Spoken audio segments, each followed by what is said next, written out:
खुलुमबाय दिनैनि रादाबखौ फरायदों आं सानसुमा बर'आ बाक्सा जिल्लानि सिङाव थानाय गरेस्वर बालाबारियाव साननैसो जुब अखा हानायनि जाहोनाव पुथिमारिनि दैमानि दैसाया लोमसावनानै गोबांनि माइ आबाद आरो मैगं थाइगंनि आबादखौ खहा खालामदों। रायजो राजाफोरा फोरमायनाय बादिब्ला गामिनि गोबां नखरफोरा मैगं थाइगंनि आबाद मावनानै गावसोरनि नखरखौ सामलायहोना बे लकडाउननि समाव आरोबाव बेबादि दैबानाजों खहा खालामनायनि थाखाय जोबोद जिंगासिदों रायजो राजाफोरा। बेयाव जोंनि दैमाया पुथिमारि दैमाया बिराद उत्पात खालामबाय थादो। 3 नं बालाबारिनि जोंनि बेसेबां खेथि दंमोन बेयाव मथा-मथि 300 400 500 बिगासोनि हा खेथिखौ उत्पात खालामबाय थायो माने बोसोरफ्रोमबो माने खेथिखौ थिखांनो हायाखै जोङो। बेनि थाखायनो थारमाने जों बिराद दुखु मोनो मा रखम सोलिगोन जोंनि इयुननि जिबनफोरखौ जों दाबो सानस'नो हायाखै। मानो होनबा सरकारनिफ्रायबो मोनसेबो इयाव जेबो जों माबा खहाय मोनाखै। बेनि थाखायनो जों बिराद दुखु मोनदों। मानो होनब्ला थांनाय बोसोरावबो बिसानो बिराद गिदिर जादोंमोन दैबाना। बेयावबो जोङो थारमाने खेथिफोरनि ग्राउन्ड खेबका बेयाव बहुद माने फट' खेबदोंमोन। बे फट' खेबनायावबो जोंनि जेबो फिथाइ थाइदिया। बेनि थाखायनो जोङो बहुद दुखु मोननानै दोङो। बे ओनसोलनि बे दैबानाखौ होबथानायनि माबाफोर राहा दं नामा? होबथानायनिथ' दा एख' जेबो सिदान्थ'खौनो मोनाखै दखुन। माने रावबो EMGMआबो नायफाया। सरकारनिफ्रायबोथ' फैयाखै असम सरकारनिफ्रायबो। बेनि थाखायनो जोङो दुखु मोनो आरो। दैबानाखौ होबथानांगौबा मा राहा लानांगोन सरकारा? मथा-मथि सरकारा दा पार्क'पाइलफोर होनाय मोनबा गराखुवानिया बेफोरखौ जाय होबथानो हागौमोन। आरो बिथिं माथावरि नांगौ। माथावरिया मथा-मथि 2 इन्सिसोल'सो दंबावोमोन आरो थोरोबसिगौमोन। दाखालि बिथिं साथिं थांसिगौमोन। बेनि थाखाय थारमाने दुखु मोनदों आरो रायजो राजाया जोंनि 3 नं बालाबारिनि रायजो राजाफोरा। नैनिफ्राय दैमाया बेसे गोजान जायो? बे मथा-मथि 1.5 किल'मिटारसोल'सो। 1.5 किल'मिटार? नैनिफ्राय मा दैमा? पुथिमारि दैमा। ओरैनोथ' लखायतराबो होनना बुङो। बिराद उत्पात आरो बि। नोंथांनिया बेसेसो खेथि दं? आंनिया मथा-मथि थालिया दोङोमोन 5 बिगा। ओमफ्राय भल जिखा दोङोमोन 3 बिगासो। सांटां सेफायजोबनो गोनां जाबाय। दा बेसेसो आखा खालामदोंमोन नोंथाङा बेनिफ्राय? मथा-मथि 1.5 लाखसो फैसा मोनोमोन आरो आं बोसोराव बे भलावनो। आरो थालियावथ' दोङोमोन देसुनै। खरसा बेसे जाबाय? खरसाया मथा-मथि 40,000 50,000सो खरसा जाबाय। मथा-मथि थाइसेबो मोनासै दा। थाइसेबो गैया। बेनो आरो। खुलुमबाय। थारमाने जोंनि नैयाव माने बहुत धरननि खेथि दङ। मथा-मथि नैयाव 10-15थासो गामिनि रायजोफोरनिनो खेथि दङ बेयाव। माने बेयाव ओरैबायदि मानसिफोरा माने नैखिनियाव माने बे खेथि दङ जाहाथे सोलिनो हायो बा सोलिनायनि थाखाय बहुतखिनि खस्थ' खालामो मानसिफोरा। प्रति बोसोर थारमाने खथि खालामबाय थायो। माने दैनि अत्यासारावनो बहुतखिनि माने खेथिया नस्थ' जागासिनो दङ। एबा नै दा दैया लोमनानै दंबाय थायो। दाबो मथा-मथि 2 फुट बा 3 फुट गोथौ दा लोमना दङ खेथियाव।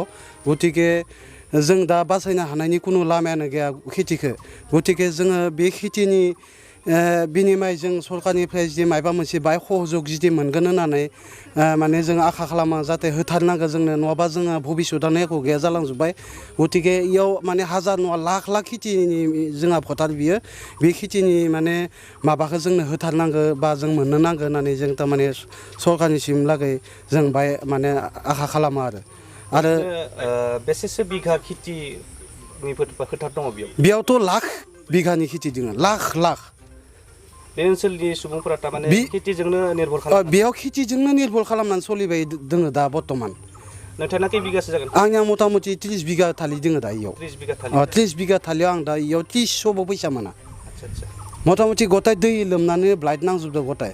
आरो दै दानना हरनायनि खुनु इयाव सुबिदा गैया। खारन दैमायानो बेनोखा दैया माने लोमसावनानै थाखाबाय थायो। थालिनि अनगायैबो माबाफोर? थालिनि अनगायै आरो आंनिया पटल दङ, भल दङ, फालौ दङ, जिखा दङ, बेहेना दङ। बेफोर खेथिया दंजोबो। दा दैबानानि जाहोनाव बेफोर खेथिया दा बर्थमान मा रखम अबस्था? एखेबारे माने सेसखा जाखाना दंखायो। माने लोमसावजोबना गैयानो जाखाबाय। मथा-मथि नै दा सान्दुं दुंबानो सेस थैजोबलांखासिगोन। जों गतिके मागोदै सोलिनो नैबेखिनि बे बाखिया बे रायजोआ मागोदै सोलिगोन? बे खेथिनिफ्राय नैबे बोसोराव बेसेसो आखा खालामदोंमोन नों? बे बोसोराव आङो मथा-मथि आंनिया इयाव 30 बिगा थालियाव मथा-मथि आङो 50,000 करिबाबो इयाव 15 लाख थाखा। बाखि उफ्रा खेथिनि बादैनो। आरो उफ्रा खेथिखौ हमोबा? उफ्रा खेथिया हमोबाथ' आं बेयाव 10 लाख थाखा 15-25 लाख थाखा आङो बेयाव बोसोराव कामाय जागौमोन। बोसोराव। ओरैनो बे खेथिनि नामाव बेसेसो खरसा खालामदोंमोन नोंथां? बे खेथिनि नामाव आङो 6 लाख थाखा खरस खालामबाय आं दा बर्थमान। बे 6 लाख थाखाया दासिमबो उथियाखै? एख' उथिखायाखै। खारन नै दासो स्टार्ट जादोंमोन आंनिया।